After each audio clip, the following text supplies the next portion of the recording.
इसके लिए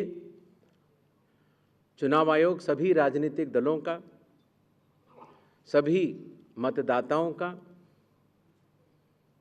और सभी मीडिया कर्मियों का भी सहयोग अपेक्षित करता है। इसके पहले कि हम तारीखों की तरफ बढ़ें, एक छोटी सी प्रेजेंटेशन है जिससे कि काफ़ी वस्तु स्थिति आप सब लोगों के भी समक्ष आएगी और जनता के भी समक्ष आएगी। Presentation please.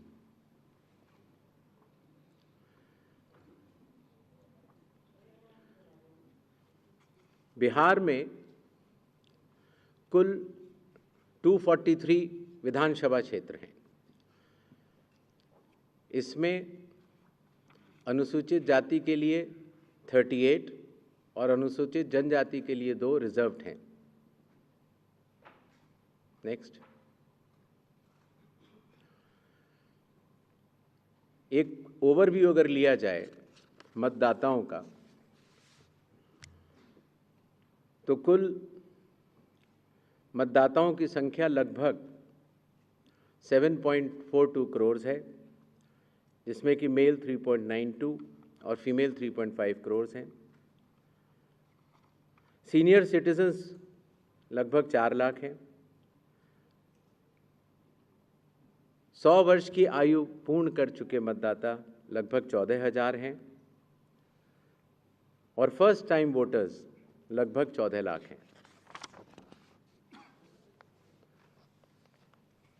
जैसा कि आप सबको विदित है, इस बार चुनाव आयोग ने मतदाताओं की सहूलियत के लिए, उनकी सुविधा के लिए हर मतदान केंद्र पर 1200 से ज़्यादा मतदाता न हो, ऐसा लक्ष्य रखा है।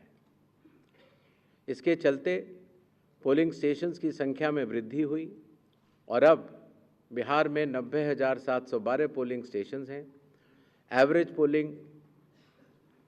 एवरेज वोटर्स पर पोलिंग स्टेशन लगभग 818। वुमेन मैनेज्ड 1044 और मॉडल पुलिस स्टेशन लगभग 1350। हर पोलिंग स्टेशन पर वेबकास्टिंग की व्यवस्था होगी, जिससे चुनावी प्रक्रिया के ऊपर वरिष्ठ अधिकारियों का पूरा निगरानी किया जा सके। बिहार में कुछ इंटरेस्टिंग चीज़ें भी हैं। दियारा रीजन में लगभग जो 250 पोलिंग स्टेशन हैं, वहाँ घोड़े से पेट्रोलिंग होती है और इसी तरीके से लगभग 197 पोलिंग स्टेशंस में नाव के ज़रिए पोलिंग पार्टीज जाती हैं।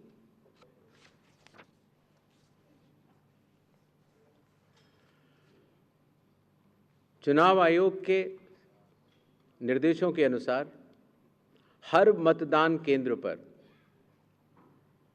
एश्योर्ड मिनिमम फैसिलिटीज़ प्रदान की जाएंगी, जिसमें कि पोल वॉलंटियर्स होंगे, हेल्प डेस्क होंगी, रैंप होगा, टॉयलेट्स होंगे, ड्रिंकिंग वाटर, साइनेजेस, लाइट की सही व्यवस्था और वोटर फैसिलिटेशन सेंटर।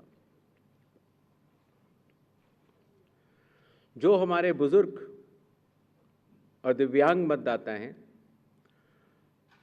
उनकी सुविधा को ध्यान में रखते हुए पोलिंग स्टेशंस ग्राउंड फ्लोर पर होंगे।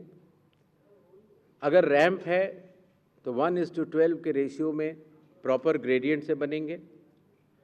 वॉलंटियर्स भी रहेंगे, व्हील चेयर की फैसिलिटीज़ भी दी जाएगी और अगर इनमें से कोई भी 85 प्लस के उम्र के अगर लोग हैं या 40% से ज़्यादा जिनकी डिसेबिलिटी है, अगर वो चाहें तो फॉर्म 12D भर सकते हैं और उसके उपरांत उन्हें होम वोटिंग की सुविधा भी दी जाएगी।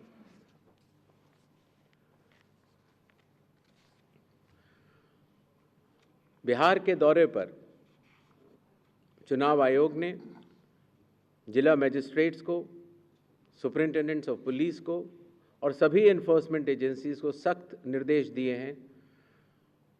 Zero tolerance to any violence, no scope for any kind of intimidation or threat to voters or candidates. CAPF will be deployed adequately and in advance as a confidence-building measure. All officers to act in absolutely impartial way and easily accessible to all the stakeholders. इसके बारे में मैं आपको बाद में भी बताऊंगा। अगर कोई फेक न्यूज़ या मिस इन्फॉर्मेशन होती है, खास तौर से सोशल मीडिया या किसी भी और प्लेटफॉर्म पर, तो उस मिस इन्फॉर्मेशन को काउंटर किया जाएगा और स्ट्रिक्ट विजिल रखी जाएगी सारे चेक पॉइंट्स पर, जिससे कि ड्रग्स, लिकर और कैश का इलीगल ट्रांजैक्शन न हो पाए।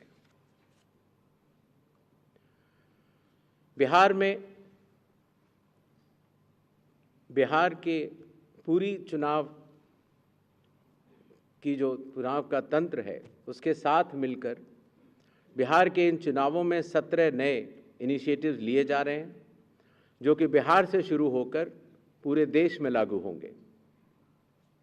चुनाव आयोग ने इसके ऊपर एक इनिशिएटिव के ऊपर काफ़ी चर्चा और इनकी प्रायोगिकता को देखते हुए ये कदम उठाया है और एक ऐतिहासिक कदम इसको माना जाएगा।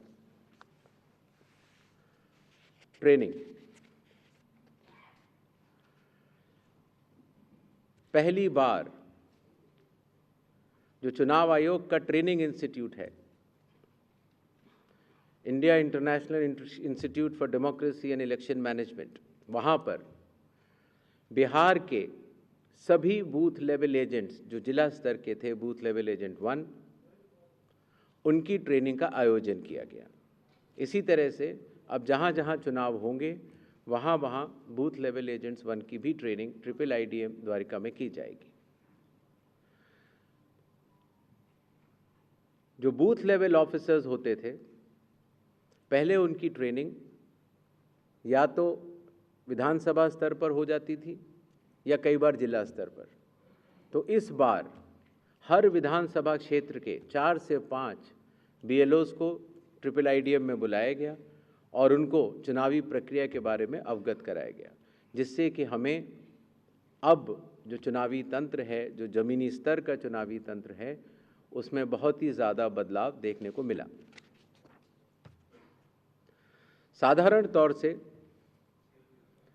पुलिस ऑफिसर्स की ट्रेनिंग भी जिला स्तर पर या राज्य स्तर पर होती थी, लेकिन चूंकि लॉ एंड ऑर्डर एक सेंसिटिव सब्जेक्ट है और ख़ास तौर से जब CAPF जाती हैं तो जिला पुलिस प्रशासन और CAPF का समन्वय भी बहुत आवश्यक होता है। इसके लिए पहली बार पुलिस ऑफिसर्स की भी IIIDM में ट्रेनिंग की व्यवस्था की गई। ये तीनों लॉजिस्टिक्स के हिसाब से और ट्रेनिंग के हिसाब से बहुत बड़े कदम रहे। मतदाता सूची, लगभग 22 वर्षों के बाद बिहार में मतदाता सूची के शुद्धिकरण का कार्य सफलतापूर्वक 30 सितंबर को संपन्न हुआ। लगभग सभी राजनीतिक दलों ने ये मांग की थी कि मतदाता सूची में काफ़ी त्रुटियां हैं और इसको मद्देनज़र रखते हुए ये कदम उठाया गया। हालांकि सोशल मीडिया पर इसके बारे में